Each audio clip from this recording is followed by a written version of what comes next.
मालेगाव तालुक्यातील निमगाव येथे छत्रपती शिवाजी महाराज समाधान शिबिर व धरती आबा ग्राम उत्कर्ष अभियान अंतर्गत शिबिर संपन्न झाले. अधिकारी श्री नितीन सदगीर, तहसीलदार श्री विशाल सोनवणे यांच्या मार्गदर्शनाखाली निमगाव मंडळ अधिकारी श्री डी.एस. करंडे, ग्राम महसूल अधिकारी श्री देशमुख तात्या, श्री अहिरे तात्या, वाघ तात्या, श्री उगले तात्या, श्री तुरे तात्या तसेच मान्यवरांच्या हस्ते विविध प्रकारचे दाखल्यांचे वाटप करण्यात आले.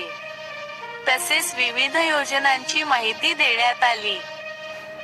याकामी निमगाव मंडळातील सर्व कोतवाल व ग्रामस्थांचे यांचे विशेष सहकार्य लाभले.